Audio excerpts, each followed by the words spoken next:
name is Michael Butler, and I'm the ODOT project engineer for Phase 2 and Phase 3 of the complete reconstruction of the main street in the village of Arlington. My name's Matthew Glick. I'm a project manager for Helms Sons Excavating. And my name's Shane Helms, and I'm the owner of Helms Sons Excavating. This was two projects, Phase 2 and Phase 3, and it was awarded to the same contractor, Helms Sons Excavating. So we opted to run the project as one big project. This project was on US 68 through the village of Arlington, and Phase 2 was roughly 2,000 feet of reconstruction. Phase 3 was 1,500 feet of reconstruction. We're on location of the Phase 3 portion of the project for the reconstruction of the main street of the village of Arlington. As you can see, we have new asphalt paving, new storm drainage, upgraded curb and gutter, ADA compliant ramps, and new sidewalks.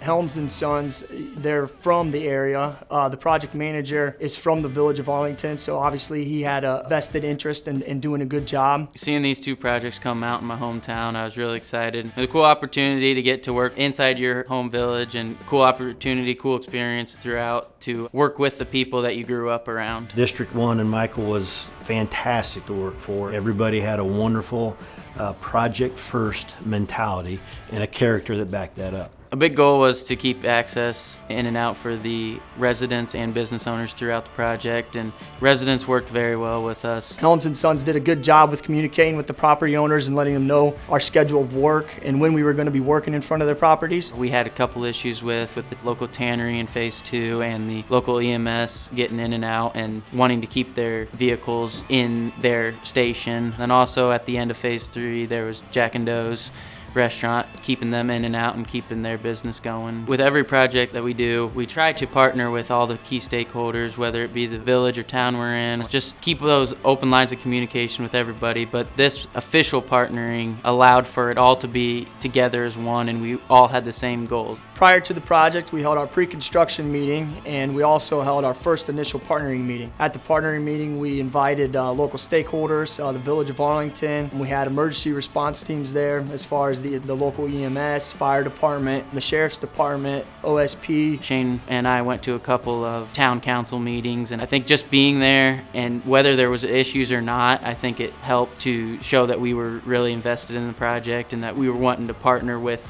not just partner with ODOT, but also partner with the village to give them a good product. One of the big issues on this job was the fact that we did have a second stay route coming into the project, Stay Route 103, and we needed to construct the intersection of 103 and US 68. You know, that was definitely a challenge for us to maintain traffic at that intersection while we were still completing all the work on US 68. So we utilized progress meetings before we started the construction of that intersection to make sure everybody was on the same page. Another big obstacle was MOT and getting the local detour and also the truck detour around. I think a big thing we did to help with the MOT part of it was we added 4 extra message boards throughout, and that really, I think, help deter the truck traffic. Did have some change orders. When you start talking about budget, you just don't never know how much, when you're building on the top of an existing road, how much damage the subbase has taken over the years, moisture. So we did have some items in there for undercut, and we used those, and I think we really did a good job of staying within budget. We went back and done, I believe, an extra 1,200 square yards of sidewalk, and it was neat to go back and do that. The village wanted it, and we done some good work, and so they wanted to just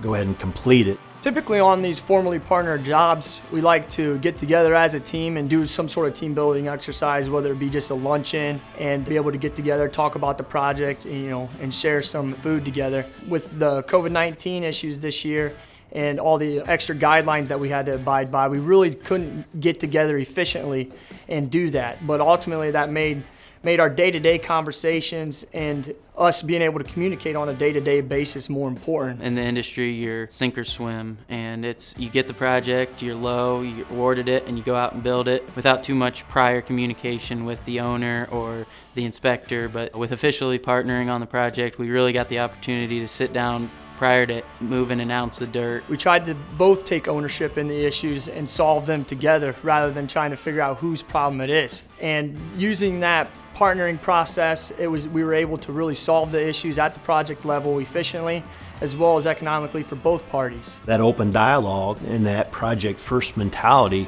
made everybody a partner, made everybody have skin in the game. And working with Michael and ODOT, I mean, when there was an issue, they were there on site and we were talking through it. Officially partnering on projects really brings the whole team and the whole project personnel together. 35 years in the business, 24 years my own, and this is one of the most enjoyable projects that I was involved with. And because of what ODOT brought to the game, and because that the village was so passionate and open-minded and wanted to see the success of this project.